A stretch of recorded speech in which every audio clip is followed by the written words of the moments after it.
How's it going, everybody? CJ here, back in another video. We're doing Strixhaven cards for your commander decks part 2. We're talking about the black cards and the red cards. So, we're gonna hop into this in just a second. First, you gotta hit that subscribe button. Like this video, comment down below if there's any cards that I should have mentioned that I did not, or if there's any cards that you didn't think about that I did mention and you think are cool. Also, we got in the description down below, we got the Discord. Come and chat with us. Twitch, Twitter. We also got the TCG player affiliate link. If you want to buy any cards talked about in this video, buy them through there. Helps out the channel. And then we also have the Patreon if you want to support the channel. And now we'll hop into this. So, I'm going to be talking about the black cards and the red cards from Strixhaven proper, like the actual set, not C21, that I think will be good in Commander. But I will not be talking much about any legendary creatures because most of those will have their own video. Whether or not I've done that video yet is a good question, but I have already done probably close to 30 of the new commanders, so it's a good chance I have them done. But we're going to do this. So, starting off with the black cards. The first one I want to talk about is Baleful Mastery. This card seems like this probably seems like one of my favorite out of the Mastery cards for Commander, just because it's the smallest payoff, like it's the smallest not payoff, the smallest payment, I guess, to play undercosted, and it's a very powerful effect. You can, for 2 mana, exile target creature or planeswalker, anything on the battlefield, and then give an opponent 1 card draw. Doesn't have to be the person that you exiled the creature from. It can be anybody. You can make friends with the player in last place and get rid of first place biggest threat. That seems great. And at 4 mana for the no card draw, if you're way ahead and you don't want to risk it, then that's also still a playable card. But 2 mana make a friend for the cost of 1 card, that seems pretty good. I think that this card should see a lot of play. I think it's a very powerful effect. I think it's a good card. The next one I want to talk about is Callus Blood Mage. So, effects like Bojuka Bog and Relic of Progenitus and stuff like that are all very powerful in Commander. Being able to get rid of somebody's graveyard is a good effect. The problem is that a lot of those cards don't see as much play as they should just because they're very one note. Like, you play them to get rid of a graveyard. And that's it. And if you're not against a graveyard deck, then it's like null and void. It doesn't do much. But Callus Blood Mage has it's an option to exile a graveyard when it enters the battlefield. You can also make a token or draw a card and lose a life. So there's a lot of value there that you can kind of pick, like its utility. You get to pick which one you need at whatever time. And so if you're not at a graveyard, if there's no graveyard decks at your table, then you don't need to exile a graveyard. Like you don't need to deal with a tapped land to do nothing for like Bojuka Bog. But you can draw a card. And in a blink deck, this can be fantastic. This card can put in a lot of work. And it gives you tokens that have death triggers, so that's always nice.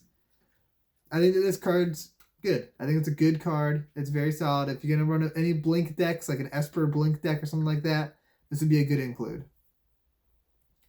Next up, I'm going to talk about Auric Lore Mage. This card's nuts. So the opposite of Callus Blood Mage, if you're playing a graveyard deck, you want this card.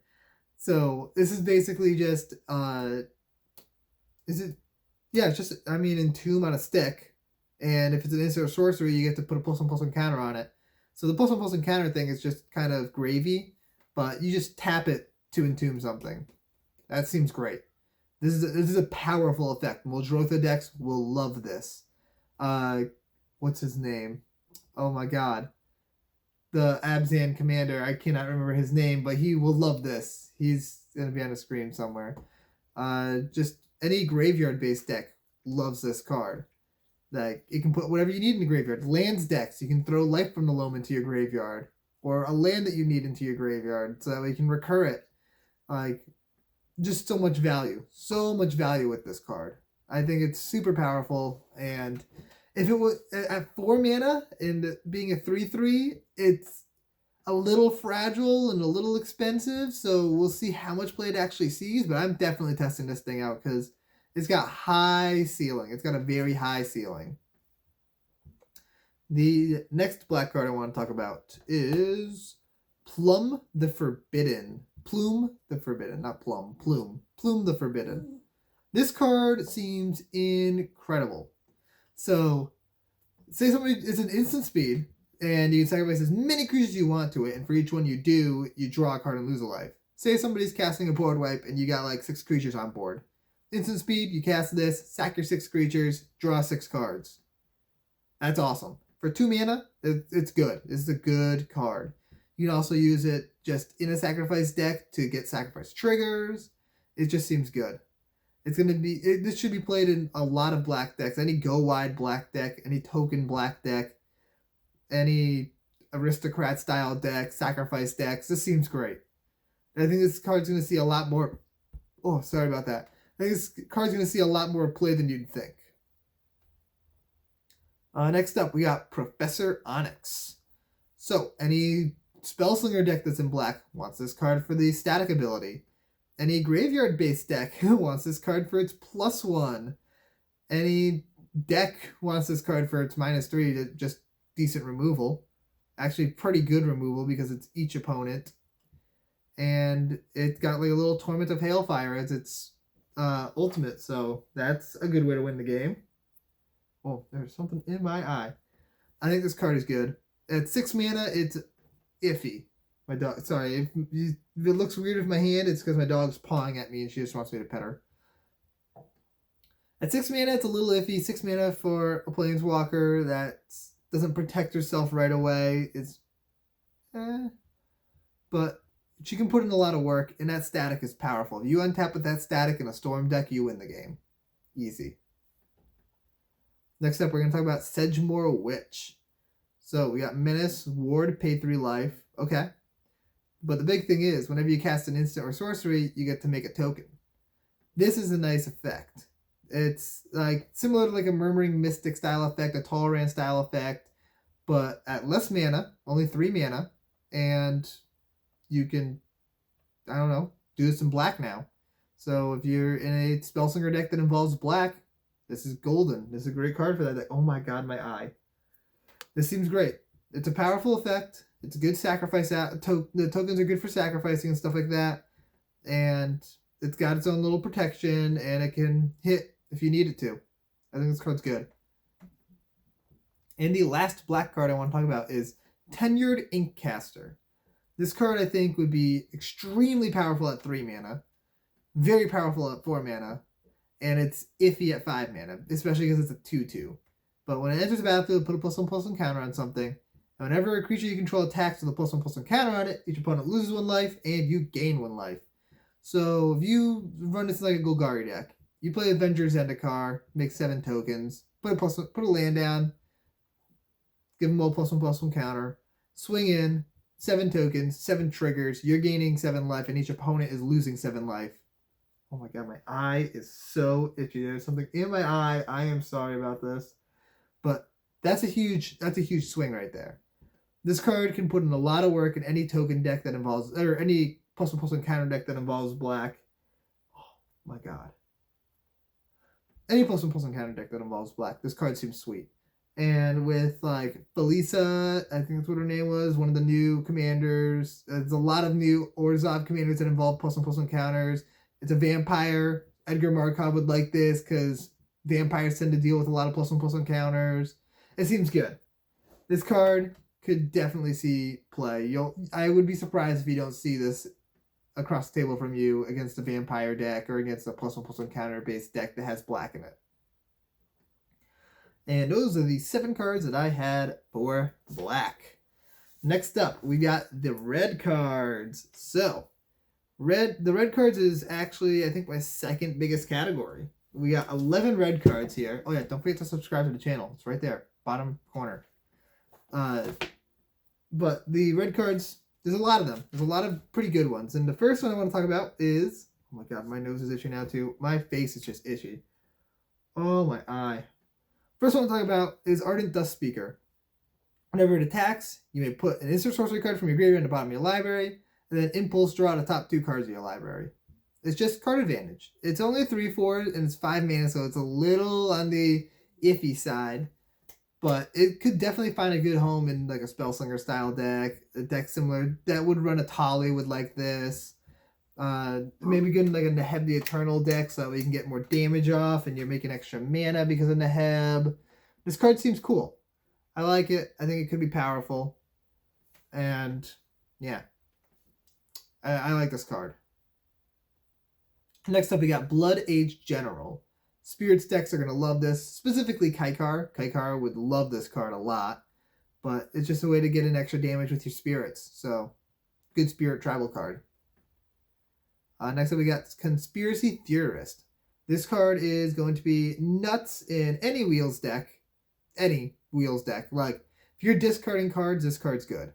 You cast Wheel of Fortune, you get 7 new cards, and you get one of the cards you discarded to cast this turn, so it's kind of like 8 cards. That's good. It's good inside of Xyrus, it's good inside the Locust God, it's good inside of Arjun, it's good inside of Shabraz the Sky Shark and its partner that I don't remember the name of. It's good just all over the place. All over the place. This card's strong. Anya could probably make use of this. I like it. And the attack trigger is just gravy. Like, if you ever have an opportunity to attack with it, then you get a free discard and draw. But if not, you just have a lot of value. Just a lot of being able, and like stuff like Faithless Looting, all of that works really well. This would probably be good in like an artifacts-based deck, because there tends to be a lot of discard in those. Anything that you would run like Cathartic Reunion and such in, it seems powerful. This card's just good. All around, good card. Next up, we got Crackle with Power. This card specifically good in like a Neheb deck, Neheb the Eternal, because you're going to be able to make a lot of extra mana that you can just dump into this thing. But say you pay, what would it be, 11 mana, X being 3, you're dealing 15 damage to 3 different targets. Not bad. That's not bad. This card has potential, but it's probably just going to be like a Comet Storm style card. So it's not going to see a ton of play, but the deck set does see play, and it's going to put in work. Next up, we've got Draconic Intervention. This is going to be cool in a Dragons deck. Any Dragons deck that runs a lot of instants and sorceries seems great. Seems like a great include. It's going to be oftentimes a one-sided board wipe. You throw it in your Scion of the Ur-Dragon deck, your Ur-Dragon deck, your Lathliss deck, anything like that. Any deck that's just dragons. This seems great. Your Dragon Approach deck would love this. It's a cool card. I mean, it's a 4-mana one-sided board wipe. It's good. That's good. And speaking of Dragon's Approach, this card is going to see tons of play. Like, everybody loves those cards that say you can have any number of these in your deck. This is one that lightning bolts people, and then it pulls dragons out of your deck. And this card's great. It's good. It hits all the buttons for something that I'm going to have to play against at some point soon. And I like it, though. It seems a lot of fun. And there's some cool commanders you can do with this. Like, Torbrand makes it so each one deals 5 damage, so it's just extra value there. Extra damage off. Neheb turns the 3 damage into mana. You've got, what was the other one I wanted to mention? Oh, Lelia. I think, yeah, Lelia from the core from C21.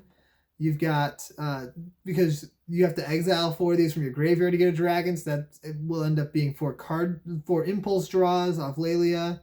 Seems pretty good there. This card's cool. It's a very, very fun card, and it's going to see play for sure. For sure. I like this. Next up, we got Efreet Flame Painter. Throws in something like Subira, any deck that can make this thing unblockable, it's going to put in work. It's not going to deal a ton of damage, but it's going to get a lot of value. If you can make this thing unblockable and hit somebody with the double strike so you get 2 instants and sorceries for free, oh my god, this thing's going to put in work. Like, it's going to just get you so much value, especially in like a wheels-based deck, because then you can bring back your wheel, you can fill your graveyard and get something else back. It's good. It's cool. Super, super cool. So if you have any like Siddhark Honda decks that involve red, seems like a good include. I like it. Next up, we've got Fervent Mastery, the red mastery spell. This one I think is probably the worst one to pay the low cost for. It's only a 1 mana difference, but that 1 mana lets your opponent rummage away as many cards as they want. That's a strong effect, and that's scary to give your opponent for free. So I would never cast this for 4 mana, always 5 mana. And at 5 mana, it's just like a big gamble. Like, you're getting 3 cards. It's good for red tutors, though, because like you're getting 3 cards out of this, and you could end up with at least, you're more than likely going to end up with like 1.5 of them. Like, it depends on how many cards you have in hand beforehand, but you're probably going to end up with at least 1 of them. And inside like an artifact-based deck or a graveyard-based deck, this is great because you're not really worried about the cards going to your graveyard. It's just a powerful card. And 3 tutors for 1 card seems good. It triggers your discard stuff. I like it. This is definitely going to see play, especially in like a mono red style deck or like a Doretti style deck. This is going to see play for sure. Next up, we got Illuminate History. It's another wheel, just an additional wheel to throw in. It's more of a Winds of Change though, but it's got a little gravy of making a 3/2 token. It's okay. I mean, it's like a Valakut's Awakening kind of. It's just a wheel effect, so it's just going to be another wheel that you can throw inside your wheel decks. Then we got Storm-Kiln Artist. This is one of the cards I am most excited about, just because if you look at Pitiless Plunderer, I think it's a very similar card. I think it's a pretty close comparison, and this is just kind of like the Izzet or Prismari version of Pitiless Plunderer. Whenever you cast a sorcery, you get a treasure. Pitiless Plunderer right now is a pretty expensive card. The foils are like $15. This card could get there. It depends. But in a Storm deck, this card's nuts. And it also has the addition of getting bigger based on the number of artifacts you control, which is really nice. This card is going to see a lot of play, and it's going to put in a lot of work where it does see play. Ooh. And the last red card I want to talk about is Sudden Breakthrough. This seems really cool. Like, specifically, I want to talk about this card in like a Zada deck or a Feather deck. It seems really good in both those, especially something with Zada. I run Zada in my Feather deck, so that would be great. You just be able to, like, it'll end up being a ritual, and if you get in Feather, if you have Feather and Zada, then this every turn you can cast this and just make mana and make mana and make mana. Just keep making mana, and that's just super powerful. Like, this card's good. This card's super good. Plus, it's just the first strike's really nice. +2/+0 on first strike. That's a nice little addition to it. But a targeted spell that creates a treasure, it's gonna put in work. Oh my gosh, Callie, my dog is crying because I won't play with her. But yeah, that is what I've got for the black cards and the red cards inside Strixhaven for your 99 of your commander decks. I hope you guys enjoyed this video. Next up, I'll be doing the green cards, the artifacts, the lands, and the MDFCs. That'll be the next video. And the last one's going to be the multicolored cards. I will see you guys next time. Peace out, everybody.